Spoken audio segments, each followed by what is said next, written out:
The conclusion we reached at the time, which was quite groundbreaking back in 2018, was that it was possible to decarbonise those hard-to-abate sectors, even if it was harder. Development of technologies, I think, within the UK and venture capital investment isn't a larger problem. I think the larger problem is scaling these technologies into commercial, scalable businesses. In the boom year of 2008, there was about 6 billion of venture funding disbursed. In 2021, it was 21 billion. So there's been a huge increase. This is now the second coming, if you like, of Cleantech, and people mean it now.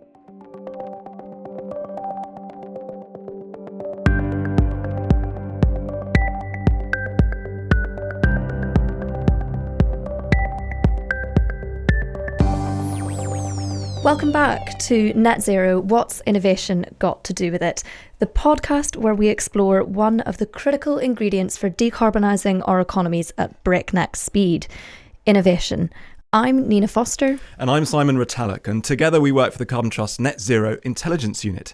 Today's episode is our series finale, and we're rounding off our exploration of innovation with a deep dive into the decarbonisation of the so-called hard-to-abate or hard-to-decarbonise sectors such as heavy industry, aviation and shipping.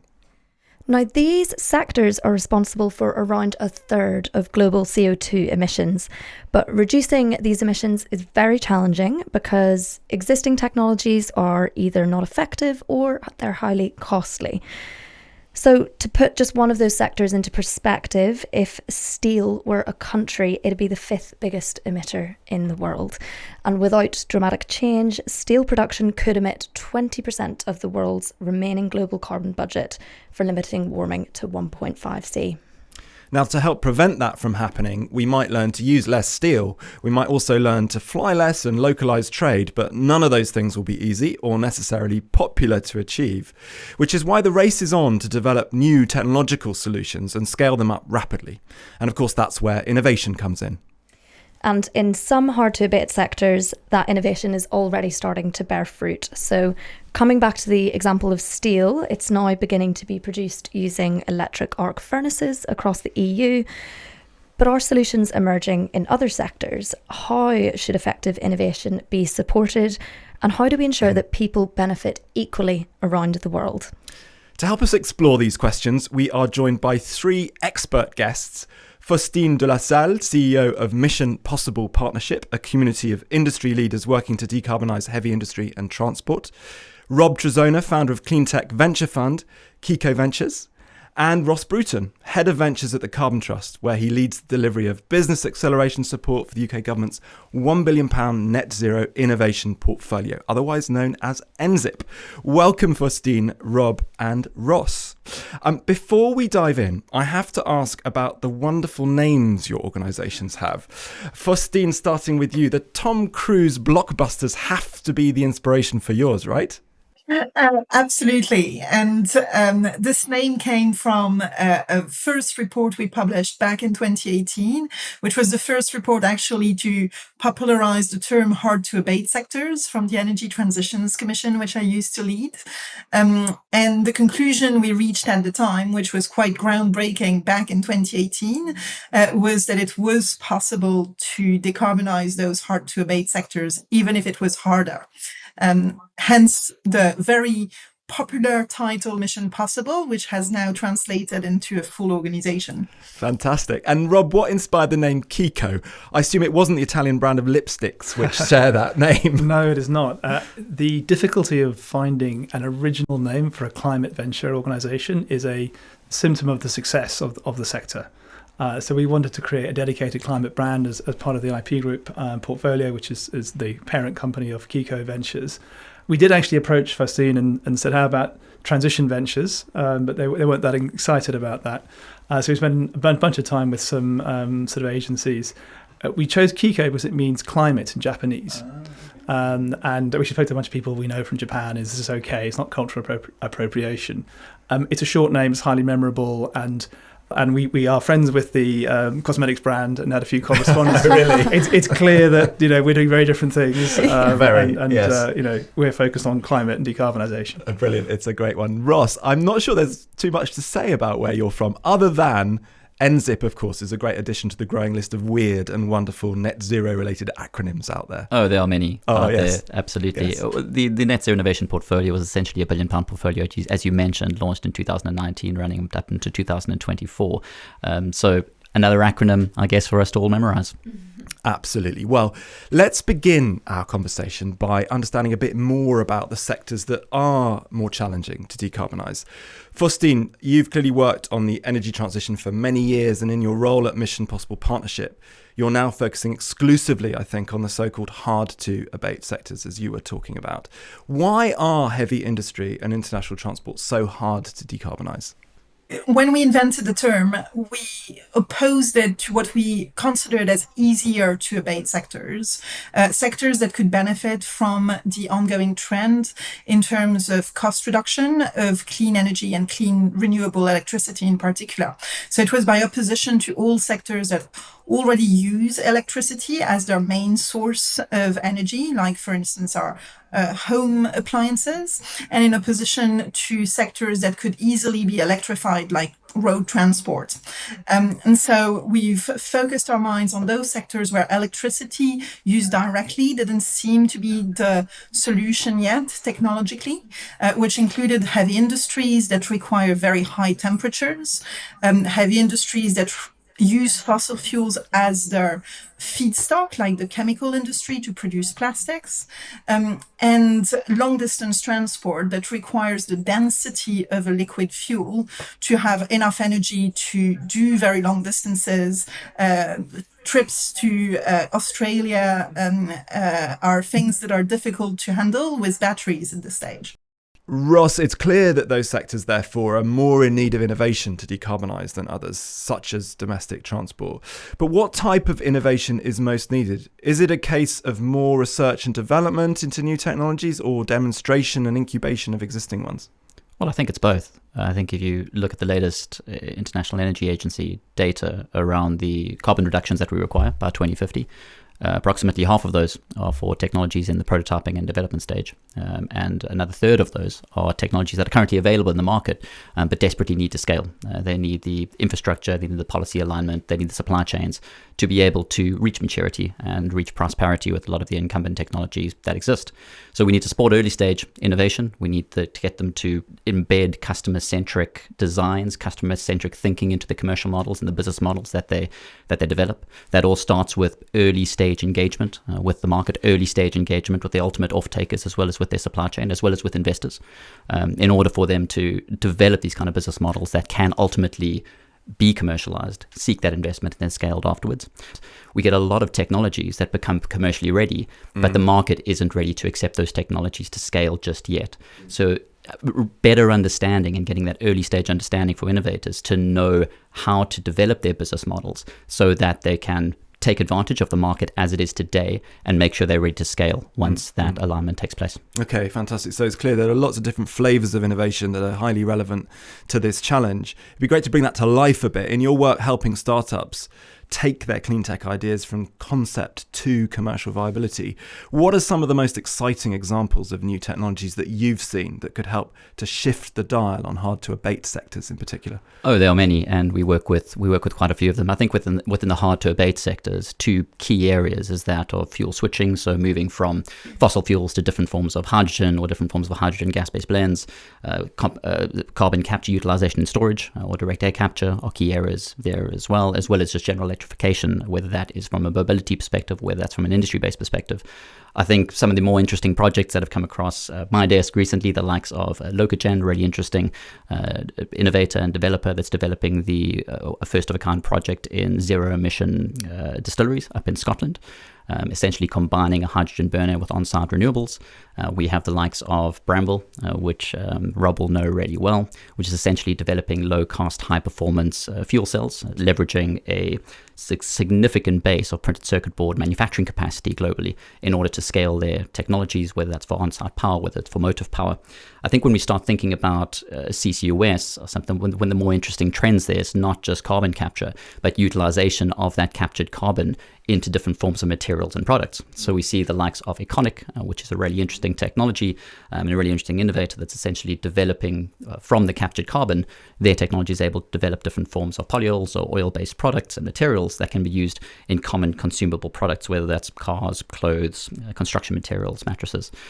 Other interesting technologies, the likes of CCM technologies, their technology is leveraging different forms of carbon that's been captured, combining that with agricultural and industrial waste to develop different forms of carbon neutral fertilizers, nutrient-rich carbon neutral fertilizers. Fascinating. Lots of potential applications clearly for sectors like agriculture and industry there. What about aviation? I know, Faustine, aviation is one of your target sort of sectors at Mission Possible Partnerships. Have you seen any promising technologies for decarbonising that sector?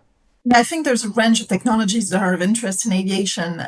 There's a kind of short-term range of technologies that can be used in existing planes, which is really interesting because that enables you to blend traditional conventional jet fuel with fuels that are more sustainable, either based on bioresources or on power to liquids, and enables you to utilize the existing infrastructure. So the switch is much easier than if you have to rebuild a whole infrastructure.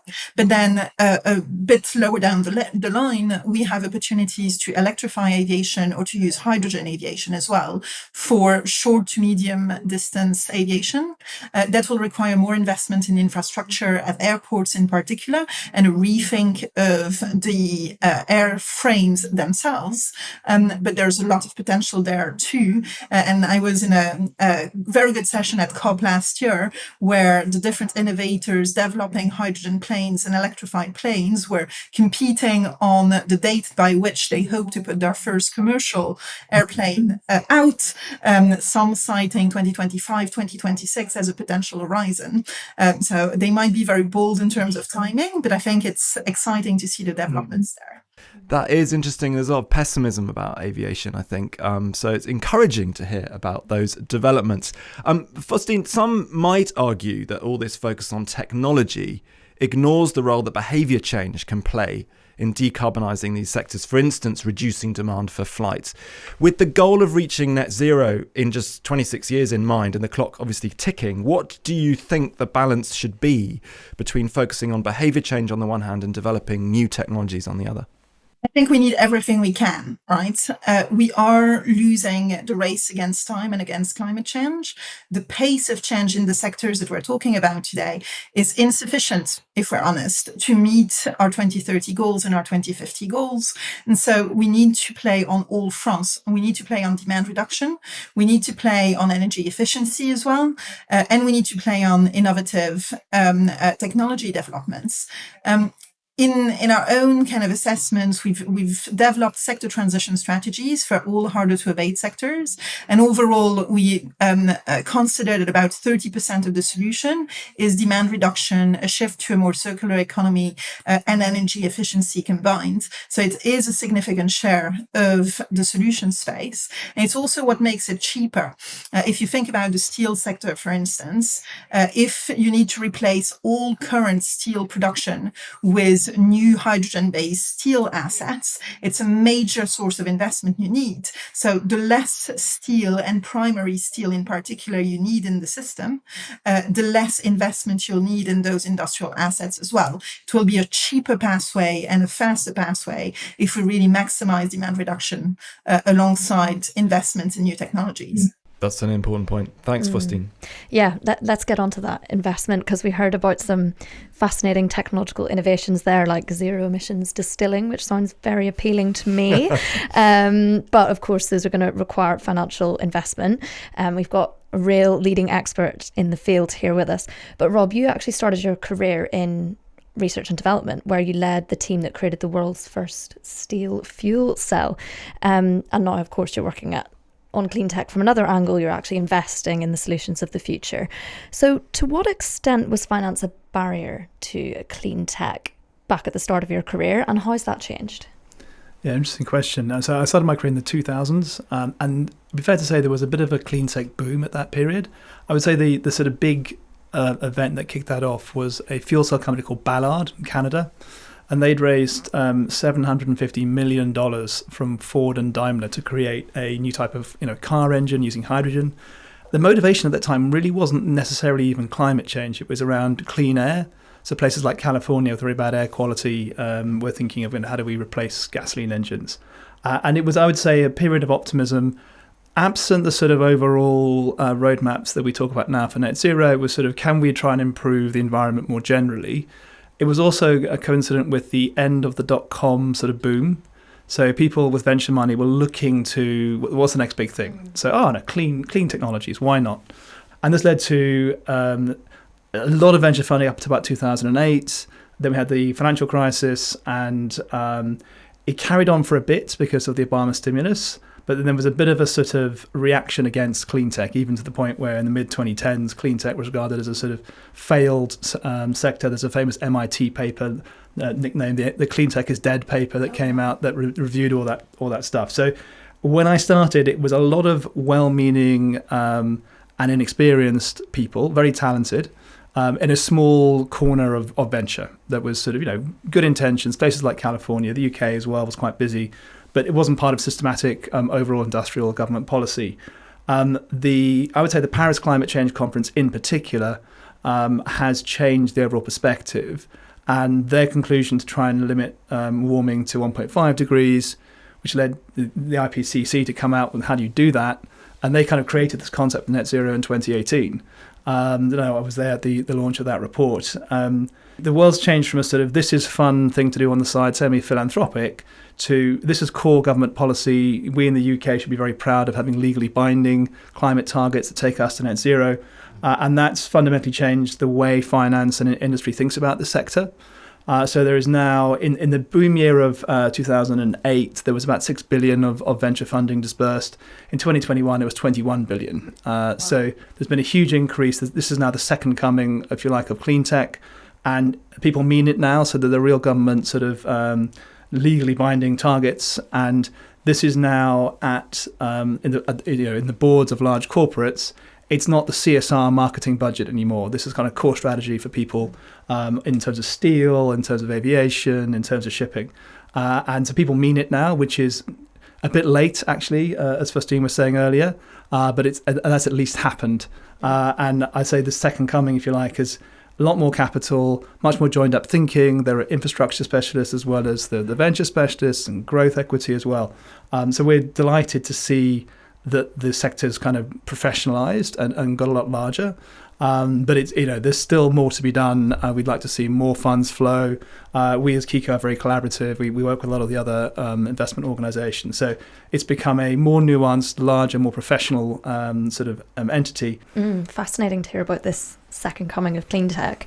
And you mentioned the UK having its own legally binding net zero target, and that really drives innovation. And actually we kicked off this series with a conversation with Sir Patrick Vallance, the former chief scientific advisor to the UK government, and he told us that when the government is approaching innovation, it needs to take a portfolio risk, accepting that some solutions will fail while others succeed. And I know that's obviously a classic approach within venture capital, but do you think when you're investing in clean tech there's more risk than investing in other sectors? How do you approach that risk profile? Yeah, it comes up quite a lot, and particularly because most of the stuff that we back in terms of an impact and carbon reduction point of view is hardware. And so a lot of other people in the venture community who back software companies just ask questions about how is this possibly scalable? How can you get 10x, 20x return that you might want as a venture investor? And we're also backing new technologies. So there's a double challenge. It's capital intensive and it's quite risky. So we definitely take a portfolio approach. And maybe the third lens, and I've alluded to it earlier, is the critical role of public policy. So a reason, not one of many reasons, we are a proud member of the Energy Transitions Commission, which Faustine helped set up, is to really get ahead of the curve on where policy is going to be. There are several organisations around the world who influence policy, like IEA would be another one, but we are finding that the ETC is influencing policy, and the Mission Possible report in 2018 had a massive impact on people seeing the role of vectors like hydrogen to make things like sustainable aviation fuels, to allow green steel to be possible. So the thing we've done to focus on that policy risk is try and get into the room, get ahead of the curve, have the analysis and the numbers, So that's very helpful. And the other piece that we do, and I alluded to sort of boardroom conversations, is try and work very closely with large corporates. So we're also interested in what those organizations see as the priorities for them. And so as an example, a big area of focus when I was at the Carbon Trust was low carbon buildings. The built environment, we think the built environment has not progressed as rapidly as some of the other sectors in hard to abate. So we're kind of waiting on things like low carbon cements. Meanwhile, large organizations have hydrogen strategies or power to X strategies. And so we're having dialogues with senior executives in those organizations.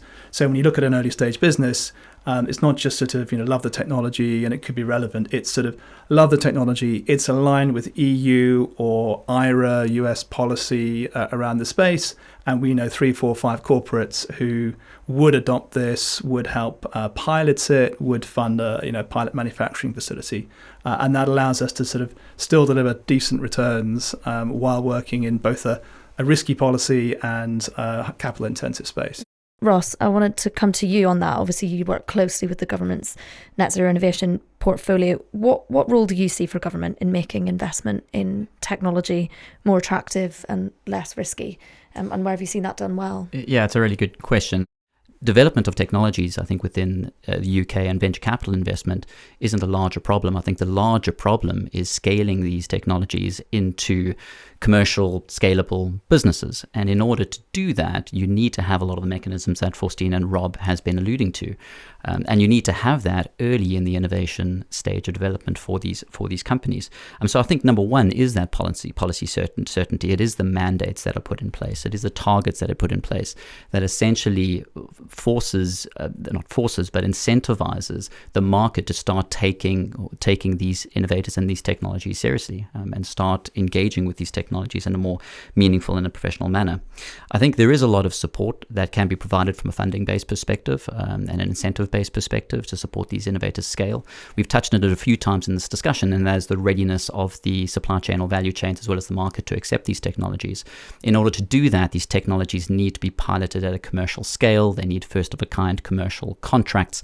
As Rob alluded to a bit earlier, these are risky. There are mechanisms that governments can put in place through first loss facilities or combining private sector capital with public sector capital in order to develop these kind of projects and demonstrate these technologies at scale. But there are also activities that can be taken to support in these technologies in reaching different forms of price parity, or standards that we put in place in order to standardize components and the supply of materials for first-of-a-kind projects to reduce the costs of those, as well as to de-risk the off-takers or first customers of those projects in putting them into place. And I think from an actual innovator level, embedding those commercial skills within technology developers to think of themselves as commercializing companies and not just building technologies is something that is increasingly being embedded into public sector funded innovation programs and is quite critical if we're going to solve a lot of the challenges that we've mentioned. Well, let's get into that then, how we actually support those innovators, not just to be technical specialists, but commercial specialists as well. In your work, you're helping startups to take their technology from concept to commercial viability. So how do you do that? What are some key challenges that you see them facing, and how do you help them overcome those?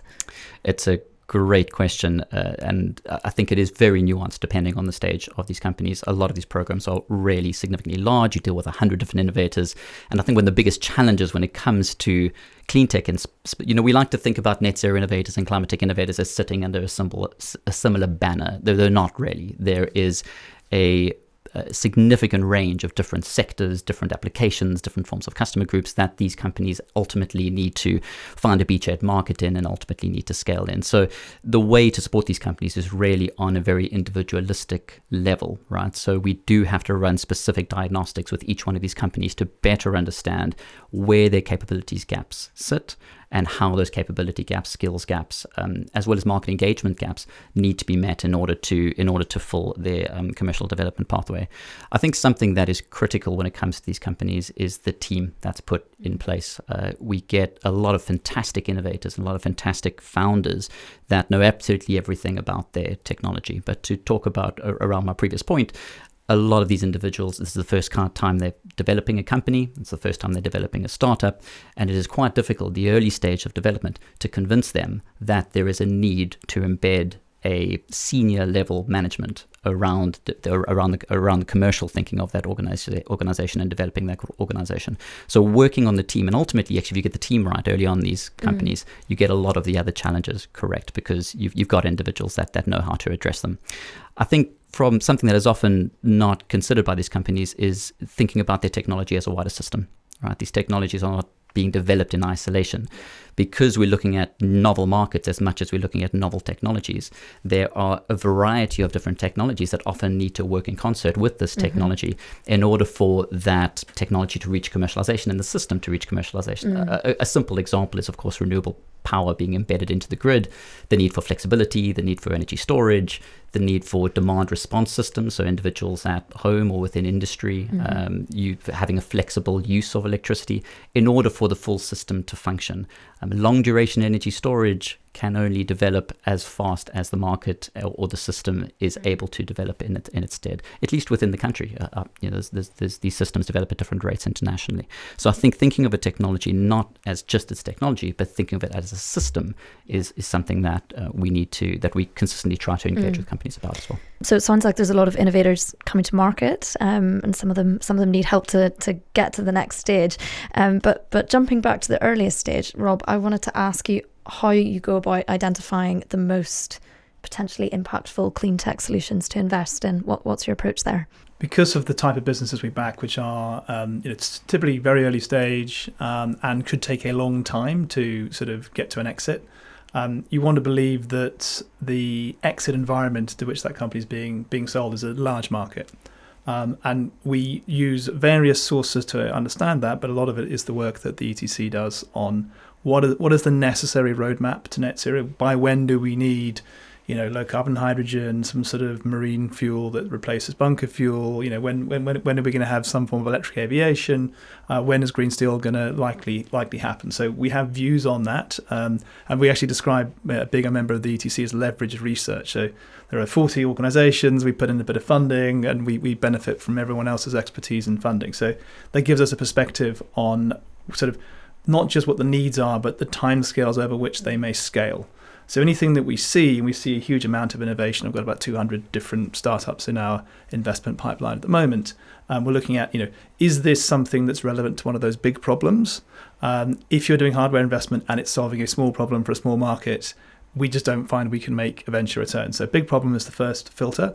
And then there are two other things we're looking for. Either, you mentioned team earlier, sort of world-class team who could execute something that may not rely on breakthrough technology, but it's a new approach, or you've got some step change technology. Most of what we do is in the latter. So we're looking at maybe a spin out from a university with some sort of breakthrough, and that is relevant to this. And I mentioned earlier the sort of conversations with the corporates. So quite early on, we'd be talking to people we know in large organisations, saying, we found somebody, let's take sustainable aviation fuels and a particular company, OxCCU. We found someone who can, in a single step reaction, combine carbon dioxide and hydrogen and make, C8, C16 jet fuel. Is that of interest? Sort of, I don't know, BP, Total, United Airlines.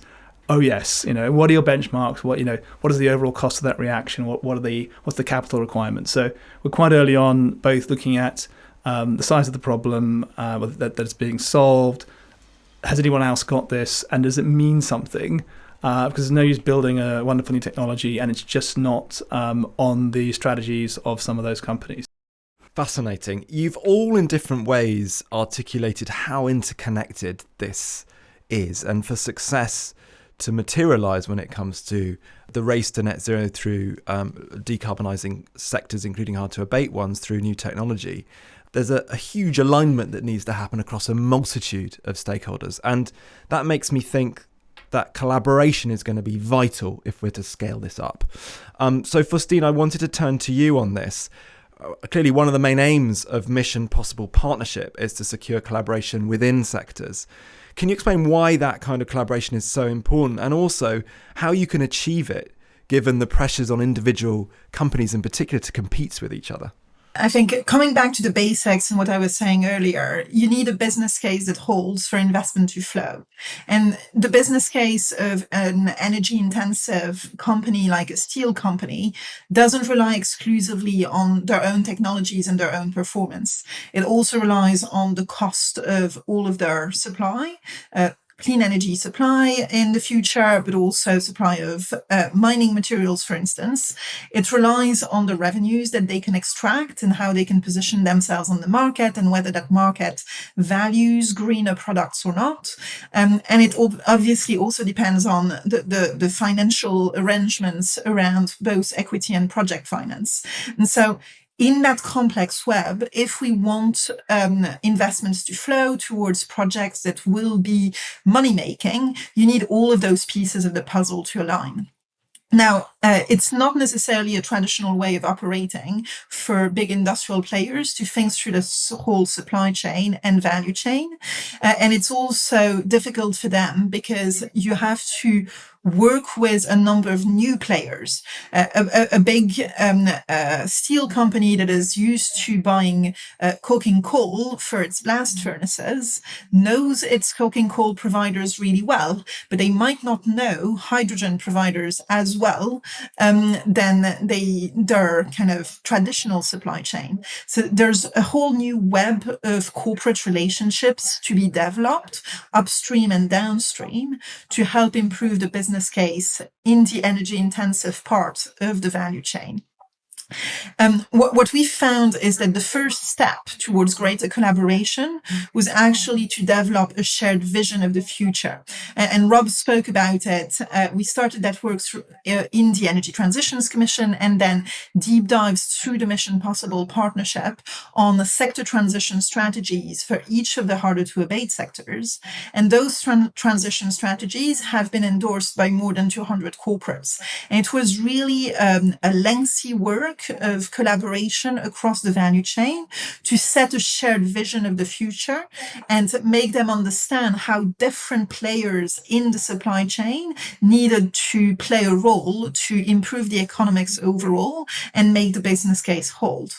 And once you have that vision, it becomes easier, but it's still not easy to collaborate to the next level of granularity on actual on the enabling conditions that will enable investment. I think there's a lot of competition in the technology space. There's some work on pre-competitive technology development, but I think it's fairly limited, actually. Where we see the bigger space for collaboration is really on creating the enabling conditions for investment. So helping develop the clean energy supply chain that will serve multiple sectors, for instance. We've worked in industrial hubs where many companies across many sectors are centralized. For instance, if you take the Gulf Coast in the US, you have a major number of industrial sites in that region that need to decarbonize across steel, chemical sector, and other industrial sectors. And all of them will need some form of hydrogen infrastructure and some form of carbon management infrastructure. And so that's where there's a space for collaboration, is for them to work together on that shared clean energy infrastructure that they will all need if they want to decarbonize. Rob, we've heard from both Faustine and Ross in different ways about the importance of system level change. Obviously, one of the key systems in all of this is the power system. We've been talking a lot about hard to abate sectors here today. The general assumption might be, well, power's sorted. You know, we've got the technology, solar, wind. Is that fair when it comes to power? Do you think there's still a need to invest in innovation? Where are the gaps and what are you interested in? How does that feature in your So work? One of the things that happened in my career, which didn't necessarily have to happen, is that wind and solar got cheaper than fossil. I remember being on a Google campus in 2008 and they were like, hey, Google's going to turn up and solve this. We're going to make RE less than C because at the moment it's more expensive than coal. And solar was really a lot more expensive at that time. It was 10 times the cost per kilowatt hour. So the fact that we've had this massive decrease, particularly in solar, but also with wind, which has got a higher capacity factor, is massively important. And a lot of the solutions that we talked about now in hard to abate rely on the availability of low-cost green electrons from wind and solar. Again, it's worth reading the ECC work on this. Whilst things like nuclear and hydro can contribute, moving up towards, we think, about 100,000 terawatt hours a year of power, most of that needs to come from wind and solar. So those two sort of sources are essential to transition and are essential for the hard to abate sectors to be realised. So if anyone's doing green hydrogen, they need green electrons. If anyone is doing an eSAF, they need green electrons. Green steel needs green electrons. So those two sources of clean energy are essential and are not being deployed fast enough. Solar is just about keeping up. It will need more integration with battery storage over the next few years. And they take Germany as a country heading towards 80 gigawatts of solar. In the summer, the marginal value of additional solar now is just starting to become almost negative. So we need to deploy batteries alongside solar. Wind, we think, is really important. We think could provide more of the actual terawatt hours of energy, maybe less of the capacity because it's got a higher capacity factor. So keeping at tracks on what's happening with the deployment of those technologies is important to our startups in the hard to abate sectors. So for once, the answer, even though I love funding innovation, for wind and solar is not more innovation. It's just get them deployed. Right. They're pretty popular and they deliver very low cost power for everyone, not just in Europe, but Africa, the global south. They are the cheapest form of new build power in most countries now. Yeah. That's fascinating too. You've it's really underlined the importance of government in all this. Yeah. Good government you point to as being essential too. You've talked earlier in some of your answers too about the importance of public policy in creating a more certain environment in which companies can invest and obviously reduce risk for investors as well. Faustine, from your perspective at Mission Possible Partnerships, what more do you think governments should be doing, particularly to foster the sort of collaboration that you believe so much in to crack the hard to abate sectors in particular? I think there's 3-4 major areas of intervention that we need going forward from governments. To enable collaboration, I'll be honest, we have issues with antitrust regulations.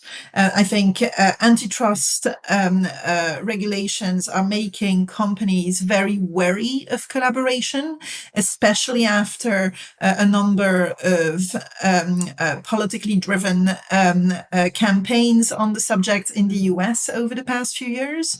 And that is slowing down the pace of collaboration in a way that is unhelpful. But if you put that aside, I think in terms of just creating the right conditions for investment in the harder to abate sectors and in the decarbonisation of the harder to abate sectors, you can basically play with 3 major levers of change that fundamentally affect the business case of investment. One is carbon pricing. And I think certainty around the carbon price and greater harmonization of carbon pricing mechanism across the globe is critical. And the European CBAM is a step that is quite interesting to follow because it influences the way European producers think about their decarbonization, but it also influences the way producers from abroad think about their decarbonization to access European markets. So I think that's an interesting one. Carbon pricing itself is, I think, not going to be as efficient as it would be if we don't also remove fossil fuel subsidies that continue to exist across the globe. And that's something that we need to come back to again and again and again. And the third, I think, area that can really improve the business case for all of those sectors is the creation of the market. We've mentioned blending mandates in aviation before. Product standards, construction standards can also help drive the demand for greener materials, for greener logistics services. And that's really important because that we can't rely just on voluntary demand to create a market for those products today. So I think those are really the critical areas. And the last one I would throw in is the one Rob was mentioning right now. It's clean energy supply scale up, where we know that the technologies exist, but we're not deploying them fast enough to meet the needs of all of those energy intensive players that in some shape or form, directly or indirectly, will rely on green electrons in the future. And that will represent a massive increase in the scale of the power sector we need. Well, yeah, you've just described there, Faustine, the need for business models and the need for huge amounts more power, clean power. And Rob, you were talking about how wind and solar have gone down the cost curve, almost better than anyone expected over the last few years. But with the kind of technological solutions we have for hard to abate sectors, they're earlier stages. So I'm interested, Faustine, is there a risk that these technologies are too costly at this stage and maybe not globally accessible for nations that, for instance, have less resource to put towards climate mitigation? And what does MPP do to try to tackle that potential challenge? No, they are too costly even to deploy in advanced economies today. And what's quite striking is that despite the phenomenal boost that the IRA constitutes in the US, we're still struggling to see commercial scale projects for low carbon industry reach final investment decisions in the US. And so the complexity of making that happen in emerging economies like India or Brazil that don't have the equivalent of an IRA and also face higher financing challenges is enormous. I think there's still an opportunity we can seize. The fact that solar and wind resources might be much better in some developing economies than they are, for instance, in continental Europe, represents a big opportunity for those countries to become not only clean energy producers, but to go up the value chain and start producing energy intensive materials like steel or like aluminium, because they will benefit from that clean energy supply that Northern Europe wouldn't have in the future.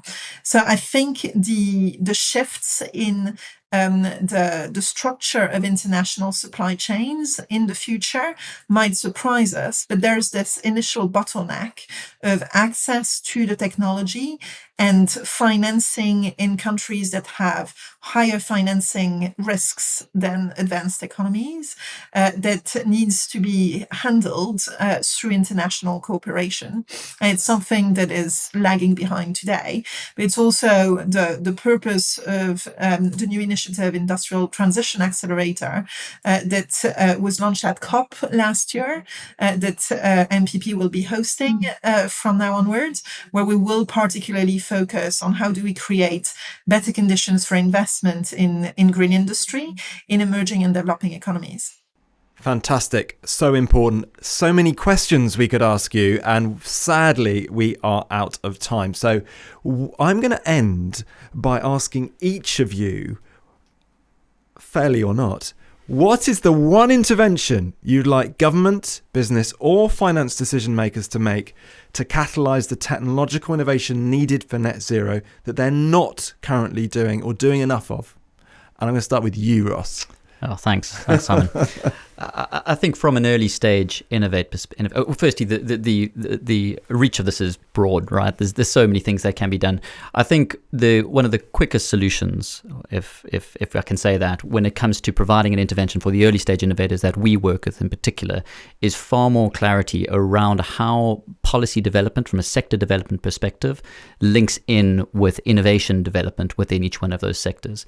The more clarity and buy-in that innovators have into sector-specific policy developments, targets that are being set, infrastructure projects that are being invested in, the far easier it is for them to flex their business models, or at times even pivot their business models to be able to plan for commercialization and scale of those innovations. So there's a lot that government can do in this area, but I think one of the most efficient ways to get innovators to be able to develop their technologies that are market-ready, scalable market-ready products is a far higher degree of engagement from a policy angle in the innovation ecosystem.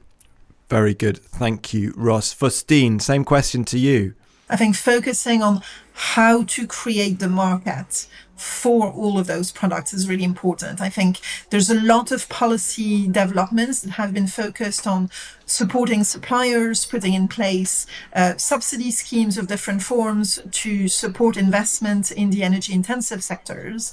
But the energy intensive players were not going to invest if there's no buyers for their products. And so one of the under leveraged areas of policy making, I think, is policy around how do you create demand through mandates, through regulations, through bans as well. And we've seen the power of end dates for the purchase and the sales of internal combustion engines in the road transport sectors. So those regulations on demand, I think, are very powerful and actually less costly than subsidy schemes for the public sector to drive the innovation we need and create the market that those innovations require to scale. Excellent. Rob, you get the last word. Which key intervention or interventions get your vote? So I'm going to endorse Faustine's sort of support of demand side in policy, which I think is more European, it's more sophisticated. And I'll mention one intervention which is never going to happen, but it illustrates the economics of this whole problem, which is a global science-derived carbon price. So the carbon price that we have today is arrived at through a complicated mechanism, and it's not the necessary price that gets the action. It's just sort of what is a tolerable thing with lobbying and permits and so on. The sort of damage that climate change will cause over the next few decades is a number we can calculate. So the externality that people using carbon intensive processes, so the marginal CO2 that they're emitting, is a number you can get to. And if you did actually apply that cost, that real cost, that will cause real suffering and extreme weather events and flooding and heat waves and sort of, forced migration, all this goes away. All the clean energy solutions become cheap. There is no green premium. It is just far cheaper to use a solution that's not damaging the environment we all rely on. It is cheaper to invest in these solutions, including green steel and green aviation fuels, than to carry on with the fossil alternatives and load costs onto our children's and grandchildren's sort of, balance sheets. So it is far cheaper to deal with it now. So it's not going to happen. We have some carbon trading in Europe and the UK and in North America, and it's been helpful.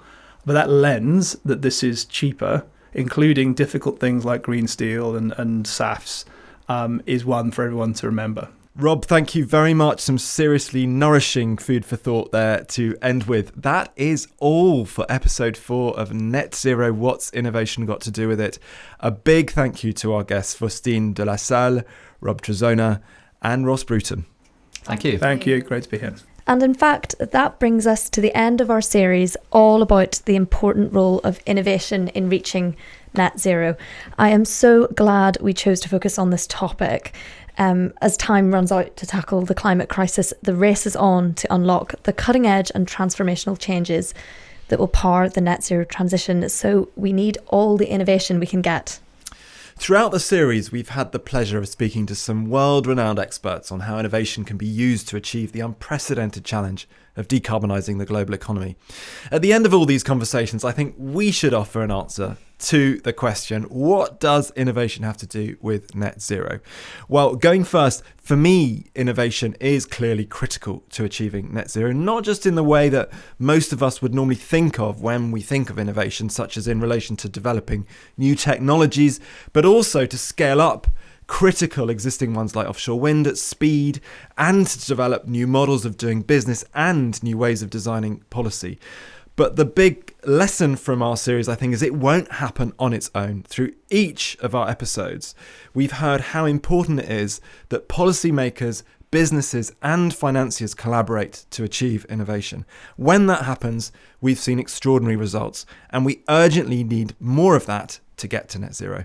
I agree, and I'd add actually that many of the 7 steps for innovation that Sir Patrick Vallance outlined in our very first episode have been central to our discussions throughout the series. So, for instance, he spoke about the importance of having empowered leadership to drive the change we need. So that means we need politicians on the case, we need business leaders, finance decision makers. He also spoke about being prepared to accept some risk, and that was obviously a major theme of today's discussion, because we know that not every innovation will succeed. And then finally, and you mentioned the important role of government, Sir Patrick spoke about the importance of public-private partnerships, because we need collaboration in terms of supply chains, policy development, global collaboration as well. So that public-private partnership is going to be hugely important too. Absolutely. We hope the series has sparked new ideas and inspiration on how governments, businesses, financial institutions and individuals can come together to unlock innovation in the transition to net zero. We couldn't end the final episode though without saying a big thank you to everyone who's helped us to make this series. Our producer Matt Hopper at Trisonic, our amazing research and production team at the Carbon Trust, in particular Mariana Guerrero and Chloe St. George, as well as many other colleagues at the Carbon Trust who have helped us with everything from sector expertise to design and marketing. And thank you, our listeners, for joining us and our guests for this series of fascinating conversations. If you want to learn more about the importance of innovation in accelerating the net zero transition and how the Carbon Trust is working across the world to help unlock that kind of change, then you can head to our website or follow us on social media to stay up to date. But for now, thanks for listening. Thank you.